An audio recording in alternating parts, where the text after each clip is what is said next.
Hello friends, welcome to Nirvi all in one channel అండి. ఈరోజు video వచ్చేసి గుత్తొంకాయ ఉల్లికారం అనమాట. ఉల్లిపాయ పచ్చికారము. దీంతో గుత్తొంకాయ చేసుకుంటే చాలా టేస్టీగా, చాలా యమ్మీగా ఉంటుంది. కర్రీ అనేది డెఫినెట్గా ఒకసారి ట్రై చేసి చూడండి, మీకు కూడా నచ్చుతుంది. రెడ్ కలర్లో కాకుండా ఇలా గ్రీన్ కలర్లో వస్తుందన్నమాట గ్రేవీ అనేది.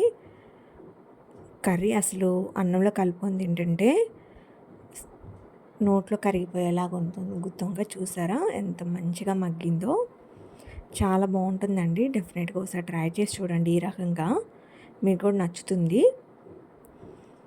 ఇది మా అత్తమ్మ ఇట్లా చేస్తారనమాట. చాలా బాగుంటుంది టేస్ట్. ఇలా గ్రేవీతో కలుపుకొని ఇలా గుత్తొంకాయ తిన్నారంటే నోట్లో జుర్రని వెళ్ళిపోతుంది. అంత బాగుంటుంది అనమాట.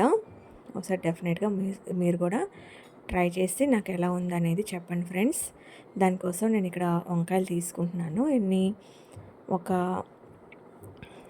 11 నుంచి 12 వంకాయల వరకు తీసుకున్నాను. చిన్న వంకాయలు అయితే బాగుంటుందండి. ఏ గుత్తొంకాయ అయినా కానీ చిన్న సైజు, కొంచెం చిన్న మీడియం సైజు తీసుకుంటేనే త్వరగా మగ్గుతాయి, బాగుంటాయి అన్నమాట.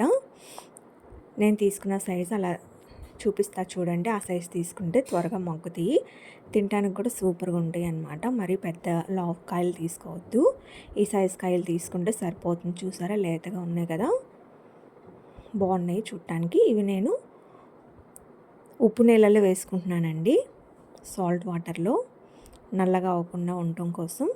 దీన్ని ఇలా 4 భాగాలుగా కట్ చేసుకుంటున్నాను నేను చాకుతో.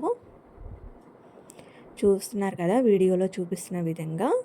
ఇలా కింద కన్నా కట్ చేసుకోకూడదు, సగం వరకు ఇలా కట్ చేసుకోవాలి. అలాగే ఇటు పక్క కూడా ఇలా ఘాట్లు పెట్టుకోవాలన్నమాట. ఇలా నాలుగు భాగాలుగా వచ్చేలాగా గుత్తొంకాయ వండుకుంటారు కదా, అలానే వేసుకొని ఇలా ఉప్పు నీళ్ళల్లో వేసుకున్నారంటే పురుగులు ఏమైనా ఉన్నాయో చూసుకొని, ఏం లేకపోతే ఇలా ఉప్పు నీళ్ళల్లో వేసేసుకోండి, నల్లగా అవ్వకుండా ఉంటాయి. అవి పక్కన పెట్టేసుకొని ఈలోపు మసాలా కోసం నేను ఇక్కడ 4 పెద్ద ఉల్లిపాయలు తీసుకున్నానండి, మీడియం సైజు. ఒక చిన్న కట్ట కొత్తిమీర తీసుకున్నాను.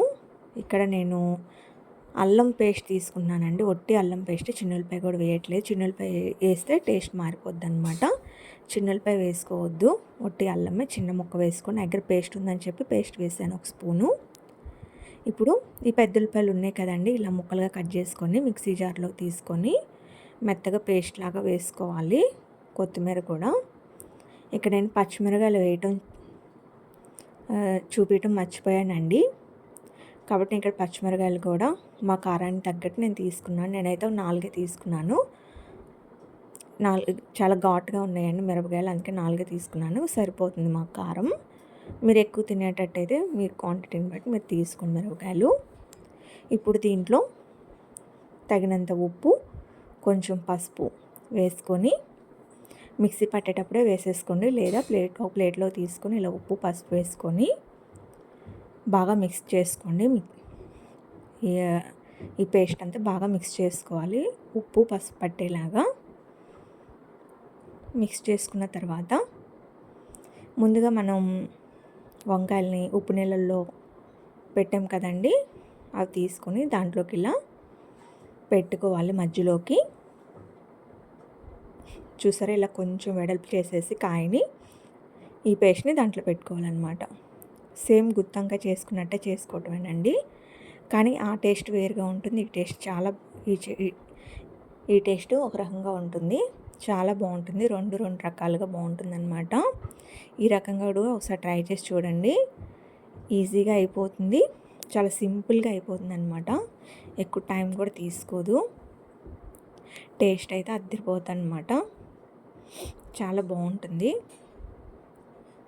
చూసారా మిగతా వంకాయలు కూడా ఇలా పెట్టుకొని ఒక ప్లేట్లో తీసుకొని పక్కన పెట్టేసుకోండి. ఇలానే నేను వంకాయలో పెట్టేసుకొని మసాలా అంతా ఒక ప్లేట్లో తీసుకున్నానండి.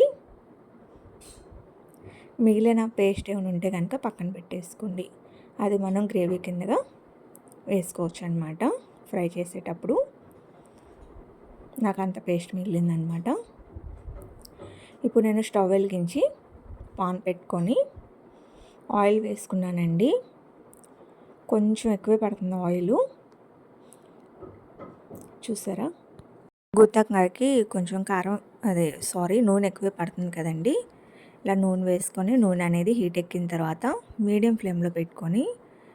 టు లో ఫ్లేమ్లో పెట్టుకొని వంకాయలు అనేది ఇలా డైరెక్ట్గా వేసేసుకోండి. వేసుకొని మూత పెట్టేసుకుంటే చక్కగా మగ్గుతాయి. 2 వైపులు తిప్పుకుంటూ చక్కగా మగ్గించుకోవాలి. నేను అన్ని వంకాయలన్నీ వేసేసుకున్నాను. వేసేసుకొని మూత పెట్టేసుకోవాలి. లో టు మీడియం ఫ్లేమ్లో మాత్రమే పెట్టుకోవాలండి.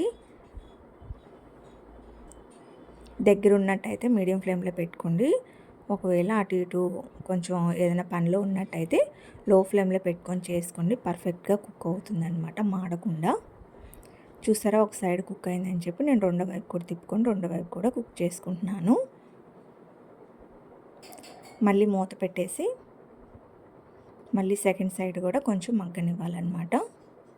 ఈ వంకాయలు అనేది కొంచెం మగ్గిన తర్వాత మిగతా పేస్ట్ ఉంది కదండి, అప్పుడు ఆ పేస్ట్ వేసుకోవాలి. చూసారా, ఆల్మోస్ట్ మగ్గిపోయినాయి, అంటే సగం మగ్గిపోయినాయి అనమాట. ఇప్పుడు నేను మిగిలిన పేస్ట్ ఉంది కదండి, అది కూడా వేసుకుంటాను. అది మనం కూరలో కలుపుకోవటానికి గ్రేవీ కింద పనికొస్తుంది.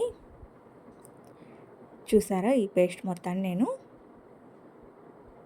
వంకాయల మీద ఇలా వేసేసుకొని ఒకసారి మెల్లగా వంకాయలు అనేది చెదరకుండా మంచిగా కలుపుకోవాలి. కిందకి పైకి బాగా మిక్స్ అయ్యేలా కలుపుకోవాలి. ముక్క అనేది నలగకుండా మెల్లగా కలుపుకోండి. మూత పెట్టేస్తే చూసారా, కలర్ అనేది ఈ కలర్లోకి రావాలన్నమాట. ఆయిల్ అనేది సపరేట్ అయ్యేంత వరకు కుక్ చేసుకోవాలి. అప్పుడు పర్ఫెక్ట్గా కుక్ అయినట్టు అనమాట. టేస్ట్ అనేది నిజంగా చాలా బాగుంటుందండి. డెఫినెట్గా ఒకసారి ట్రై చేసి చూడండి, మీకు కూడా నచ్చుతుంది. అసలు ఇట్లా నోట్లో పెట్టుకోగానే అట్లా కరిగిపోతుంది, అంత బాగుంటుంది. ఇది జీరా రైస్ కానీ పలావ్ రైస్ లేదా వైట్ రైస్ దేంట్లోకైనా చాలా యమ్మీగా చాలా టేస్ట్గా ఉంటుంది. చూసారా, చూస్తుంటే నోరు ఊరిపోతుంది కదండి. నేను ఇప్పుడు చూస్తుంటేనే నాకు మళ్ళీ చేసుకోవాలనిపిస్తుంది. చాలా బాగుంటుందన్నమాట. ఒకసారి డెఫినెట్గా ఇన్నిసార్లు ఎందుకు చెప్తున్నానంటే టేస్ట్ అనేది అంత బాగుంటుంది. డెఫినెట్గా ఒకసారి ట్రై చేసి చూడండి మీరు కూడా. ఇలా అన్నంలో కలుపుకొని ఆ వంకాయ తింటూ ఉంటుందండి. అసలు జుర్రున వెళ్ళిపోతుంది నోట్లోకి, అంత మేగట్లా కరిగిపోతుంది నోట్లో వేసుకున్నా కానీ. చాలా బాగుంటుంది. చూసారా, అలా అన్నంలో ఇలా ముద్దలో పెట్టుకొని తింటే చాలా బాగుంటుంది. ఒక్కొక్క ముద్దగా ఒక్కొక్క కాయ తినేయచ్చు, అంత టేస్ట్ బాగుంటుందన్నమాట. ఈ వీడియో కనుక మీకు నచ్చినట్టయితే ప్లీజ్ లైక్ చేయండి, షేర్ చేయండి, సబ్స్క్రైబ్ చేసుకోండి. మరిన్ని వీడియోల కోసం మా ఛానల్ని వాచ్ చేయండి ఫ్రెండ్స్. Thank you.